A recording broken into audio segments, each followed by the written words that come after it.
Welcome my dear students. In the previous videos, we were discussing about some properties of finite dimensional normed space. So we have established one or two properties. The first one was every finite dimensional normed space is actually complete. And then we have established that any two norms which is defined on a finite dimensional normed space should be equivalent. So these are the two properties which we have established in the space consisting of dimension a finite number. Now we'll move on to some other properties which are essential in the case of finite dimensional normed space. The properties which we were discussing in this section mainly relates to the compactness. So first we will define what is actually compact means. So the definition is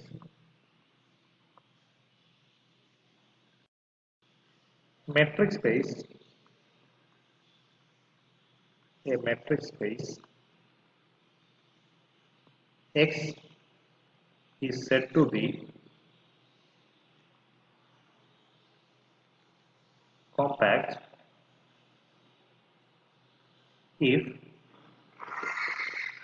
every sequence in X has a convergent subsequence.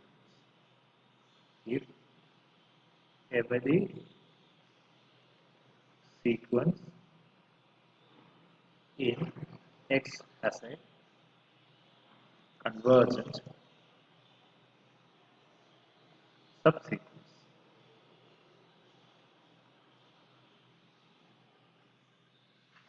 So, if you are given with a space, then the space is said to be compact. If you take any arbitrary sequence in that space, at least one of the subsequence of that sequence should be converged. This is the definition of compactness. So, in general, every space need not be compact. So, if you are given with a space X, a subspace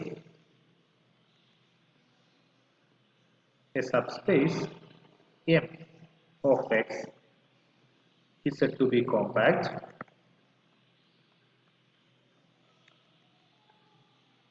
if for every sequence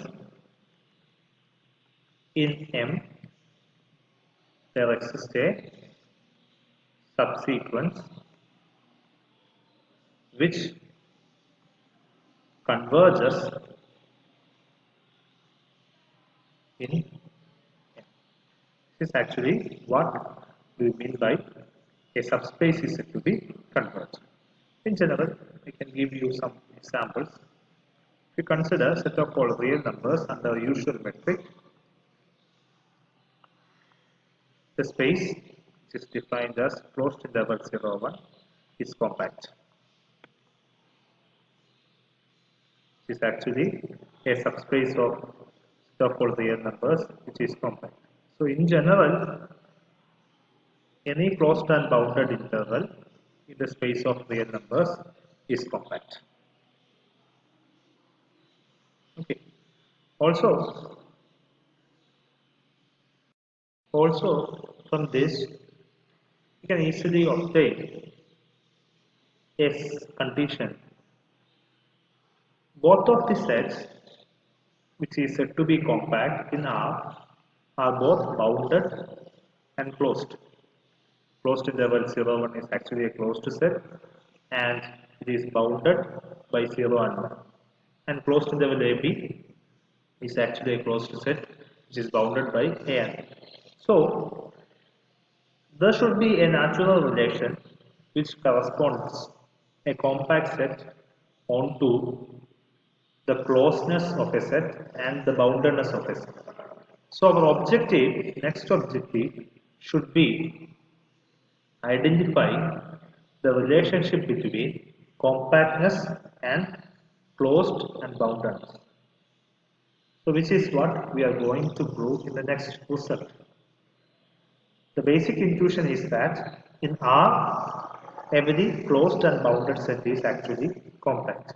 Can this result be generally true? Can you say that every compact set is actually closed and bounded, or every closed and bounded set is actually compact, or the necessary and sufficient condition for a set to be compact is that it should be closed and bounded?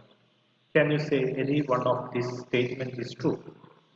Which is what we are going to establish. So we can state that as a lemma. The lemma states that a compact subset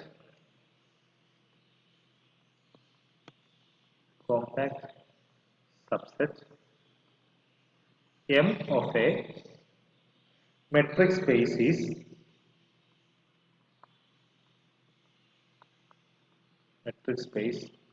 is closed and bounded. So this theorem states that if you are given with a space which is compact, then it should be closed and bounded. So this establishes the simple fact that compact implies closed and bounded, not the reverse part. Okay. So this is what we are going to prove. To prove this, we need some previous results which I am going to quote here. We have a previous result related to the closedness of a subspace on a metric space.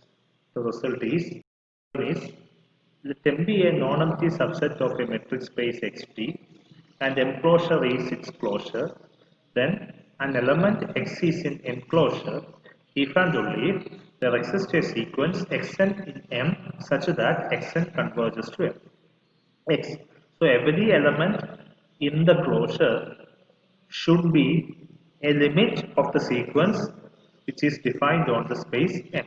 This is what the theorem which we have already established. So we have to prove that, we have to assume that our space is actually compact. Then we have to prove that it is closed as well as bound. Let's move on to the proof. We use this theorem, keep in mind this theorem. So assume that our space M is compact. To that, we have to prove that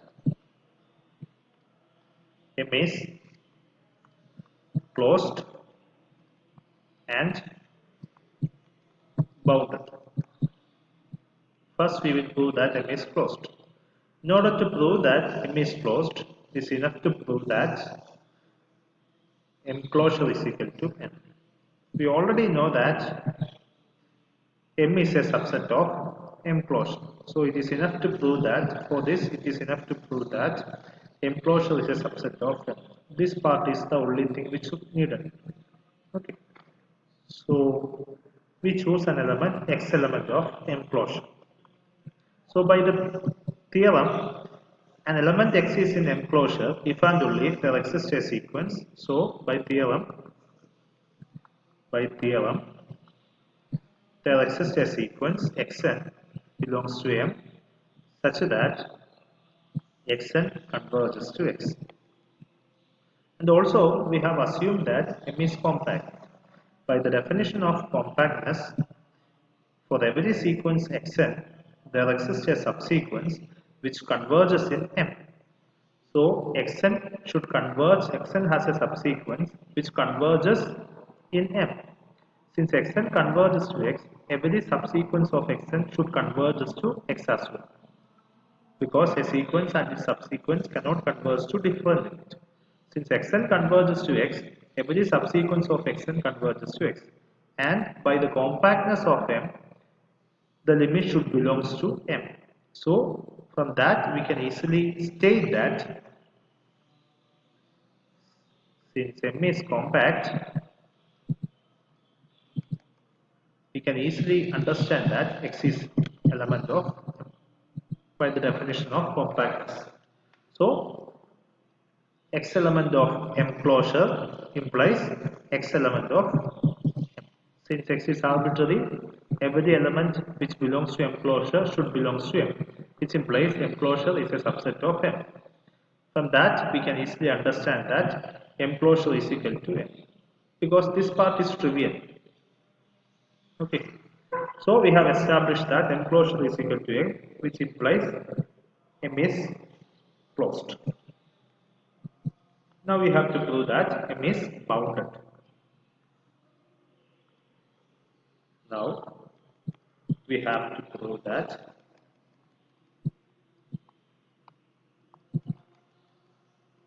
M is bounded. We assume that the contrary is true. That is, assume that M is unbounded. Then there exists a sequence Xn and a real number B such that B of Xn comma B should be greater than, because it is unbounded. It can be the distance between Xn and any particular number or a fixed number should be greater than any bigger number, any number. Okay, so that is because M is unbounded. It cannot be restricted on a particular sphere. That is what unboundedness means. So there exists a sequence Xn such that D of Xn B should be greater than N for a fixed B. Clearly, the sequence Xn is not bounded. So, and by this definition, by the construction of Xn, we can clearly understand that any subsequence of Xn is not bounded, because we have taken the elements in such a way that the distance between B and the terms is increasing. If we take the distance is 1, we take the first element such that the distance between B and that is greater than 1. So x1 should be somewhat here. The distance is 2, x2 should be somewhat here. X3 should be, the distance should be greater than. Okay, so we are proceeding like this. So we cannot find a subsequence which is actually bounded, because the distance is greater and greater as the sequence progresses. So every subsequence of Xn is not bounded, which contradicts the fact that which contradicts the fact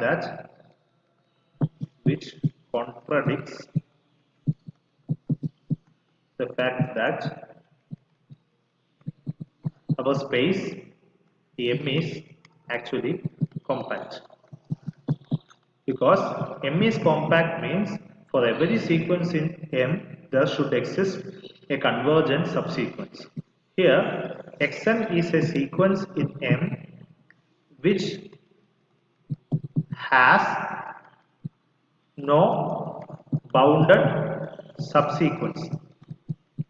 No bounded subsequence means no convergent subsequence, because every convergent sequence should be bounded. So every convergent sequence is bounded, or boundedness is the necessary condition for convergence. Here no subsequence should be bounded, which means no subsequence should be convergent, which contradicts the fact that M is compact. So our assumption should be wrong. Our assumption is that M is unbounded, which is wrong, which means that M should be bounded. So we have established that M is closed as well as M is bounded whenever M is compact. Now we look for the reverse part, that is M is closed and bounded. Does that imply that M is compact? We will prove that part in the next video. I hope you understood. Thank you.